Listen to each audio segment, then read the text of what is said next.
So Swambo and I are sitting outside. We've just had a fire and we bought a new potjie. But little to my knowledge, you have to prepare and do a whole bunch of instructions before you're able to use this potjie. So the first one says wash it. So we washed it with soap and a scrounger, like the instruction said. Then you have to let it dry. So we let it dry. Then you have to coat it with oil, vegetable oil, which we did. Then you have to put it over open coals for an hour and let it bake. So that's what we did. So now we're sitting outside in the cold for probably the next hour to let this thing bake. Then after that, we have to let it dry.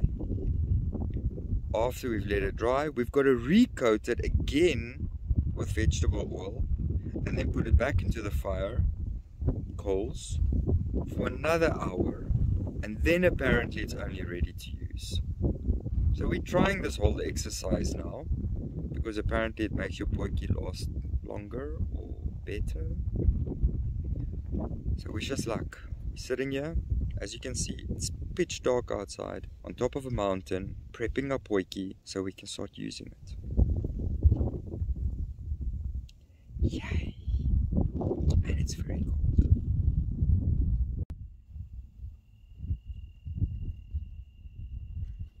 One of my most favorite things to do here is the evening times and the morning times. Watching the sunset and the sunrise is out of this world. You cannot believe the pinkness of the skies in the evenings and the reds and the oranges that comes out. If you look here behind me, this is where the sun sets. If you look in front of me, this is where the sun rises. So when you set up your tent like we did, you point the one window towards the sunrise and the other window towards the sunsets. And if you just feel like lying in your tent and watching it, or standing outside on the edge of the mountain and watching it, it doesn't matter where you are actually stand. The beauty is just beyond what I can try and explain to you. So you have to come out here and come and enjoy this place for yourself. With super friendly owners who help you if you need help. My spade broke while I was here, and I actually took it to the owners, and the owner was exceptionally nice, and we quickly welded it up just to fix it before the next hole that I have to dig. This little place is brand new on the map, and it needs your support to come and visit it and make a huge success out of it. It's not often, as I said before, that you get the opportunity to camp on top of a mountain with literally, besides for where we were, there's just one hill that you have to climb up, or a little bump just behind where we camped, and you can have literally 360-degree views. It's totally magical. Myself and Swambo have enjoyed our time here so much. We actually didn't film much. We just lazed around during the days. We took amazing forest drives into the Woodbush forest, which is located not very far from here. We actually took a little bit of a turn off right outside of the property entrance and immediately went into the bush. And there's a beautiful drive that you can do that takes you all around the back area of the Woodbush and then into the Woodbush, which all takes you even further down. And the best part of it, if you have a 4x4, this is a fantastic drive to do. You get to go into the normal pinecone forests, and you also get to do the indigenous forests, which seem to be exceptionally well protected in this area as well. And the very far on the horizon is a peak. You will most likely not be able to see it on camera, but that is up until where we drove in the forest the other day.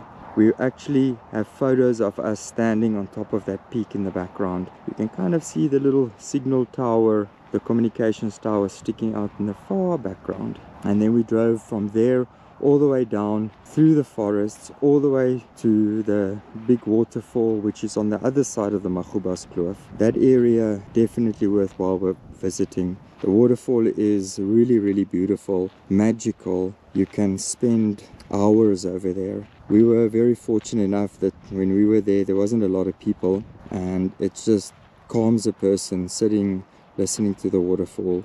and you can take a picnic basket with you, sit down there, have yourself a little bit of a lunch or a breakfast. It is definitely a place to go and visit. Highly recommend it. Then also there's the little town of Harnetsburg. I always struggle with that name. It's really the quaintest little town with beautiful shops. You can easily lose yourself there for a couple of hours. And then the Magubuskloof is just as beautiful if you drive further on from Polokwane through past Harnetsburg into the Magubuskloof.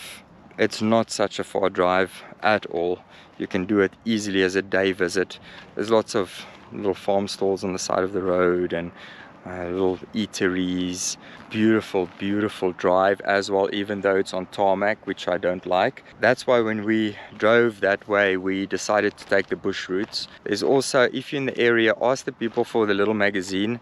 Follow those bush trails that they have available on there. Just make sure that you let people know where you're going and what the route is that you're planning. It is very remote. It gets to very remote areas. Just make sure somebody knows where you are, what time you're planning to return. It's just a safety precaution if you plan on doing it by yourself. There was a section that they call the Forest Drive, which we did, which takes you through the indigenous forest side of things on the way to the King or Dinoke, sorry, always get that one wrong as well, waterfall, where we spent some time. There's lots of little waterfalls as well on your way there, hidden waterfalls as well, so keep your eyes open. If you blink, you drive past it, so take it easy when you do drive that road and just stop. Leave early in the morning and stop. Look at the views, absorb it. If you're just gonna drive it to drive it, doesn't really make it worth it. Well, you have to stop. So there we go. This is Woodbush Eco. We have totally enjoyed our time here. We've been here for a week doing the bush camping thing and we've enjoyed it. My solar did its job. It gave us power every single night. And the mornings when we didn't have drive days, we actually just hooked up the solar panel. As I said, I've got small solar panels. I've only got 279 watts, and for some reason when you put both of them out in the sun, the maximum I drew at once was about 110 watts. So it's not a lot, but we've had beautiful sunny days, so it was very easy to just recharge the batteries. In the mornings I get up, plug one of the solar panels in if I'm still at about 90% battery life. Plug it in, it charges up during the day. You just have to move the panel each now and then and angle it that it's towards the sun. So I ended up putting it on my front windshield most of the time in the mornings, facing into the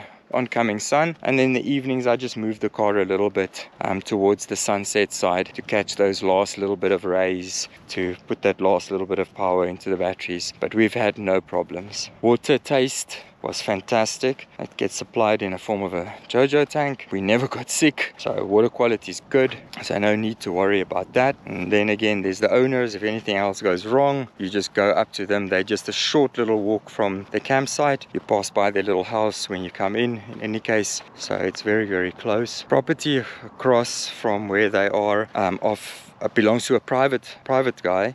We were fortunate enough as well to be told we can go and take a walk there if we feel like it. We didn't end up doing that. Our little fatty cannot handle a walk that far, but if you choose, just speak to the owners, ask them which roads to take. They will guide you and show you where to go and explore. So yes, this was our little home for the last 7 days. As you can see, perched right on top of the mountain. There's Swambo, busy munching on something. Winston has had a lot of fun running around here. Just please take caution. There is wildcats. What cats, baby?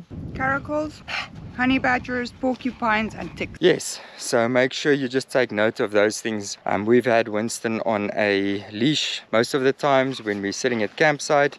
We did let him loose a couple of times to just go and run and explore, but that was when we had a perfect eye on him the whole time, and he totally enjoyed it. Woodbush Echo, they're also dog friendly, as you might have known. A little bit obvious. We don't really camp in any places where there's not dog friendly. I had a wonderful time. Swambo, Anytime again. that's a big thumbs up from her. Big thumbs up from my side. It gives you that wild camping feeling, although there is people reasonably close by if you run into any form of trouble, which we didn't at all. Came right pretty well. The water was filled up if it got low, but I don't think we even used half of that tank. We did spoil ourselves with a nice shower, and today we're going to spoil ourselves with another shower, but that will be much later on. This evening we are just going to enjoy the last sunset that we have here. Tomorrow morning early we're going to be on the road again, heading to our next destination, which again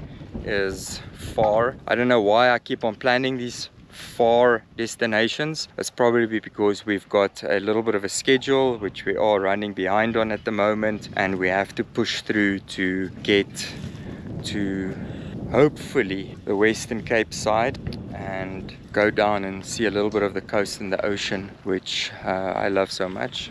But there we go, our little dream campsite was wonderful. We've already started packing up. You can see the adder room is down. We tend to pack up the day before, early in the morning, so that we all set out for the next morning. So we can just have a nice cup of coffee, probably enjoy the sunrise, and just put the last couple of things into the truck.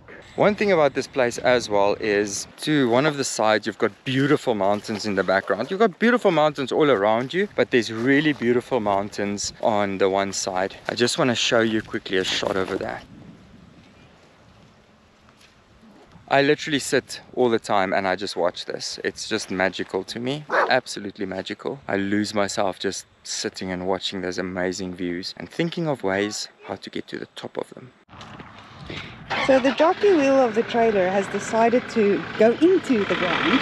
So Daniel, our dearest, decided to be smart, and without us absolutely hurting ourselves trying to just push it out, we're gonna winch it out. So let's see how that goes. So this is not really what a winch is meant for, but we tried to pull the trailer out, but the jockey wheel kind of is lower down into the ground, so we're just gonna pull it out a little bit. I don't have enough maneuver there to get around to move the vehicle in there and hook it and so on. So I just want to get the trailer into a better position, and then just so that I can easily hook it on the back of the car.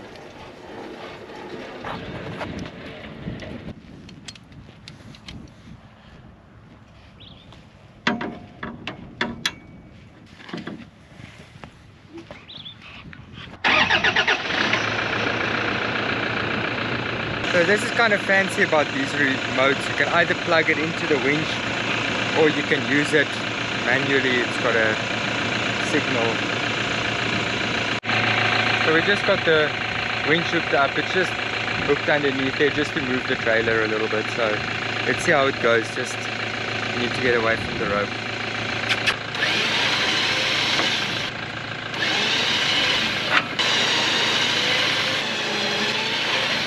So there we go. Trailer's in position, enough space for us to come and hook it just now. Done. Another use for a winch. It's actually quite sad. Our last evening here, I said to Swambo, I only wish we had a couple of nights more. Just look at that sunset in the background. It's truly just magical. But oh well, the road is calling. Gotta head on to the next place. Swambo is just at the back over there, busy preparing our last meal here on top of the mountain. Winston has just gone for his last walkies and he's completely out of breath. And didn't even go walk far. What's it, buddy? Yeah, and here is our last setup. We're pretty much packed up. Tomorrow morning it's just the last few things that needs to go back into the truck. And we're just enjoying this, and hopefully we'll be back someday. So even Winston is lying underneath the truck, watching the sunset in the background.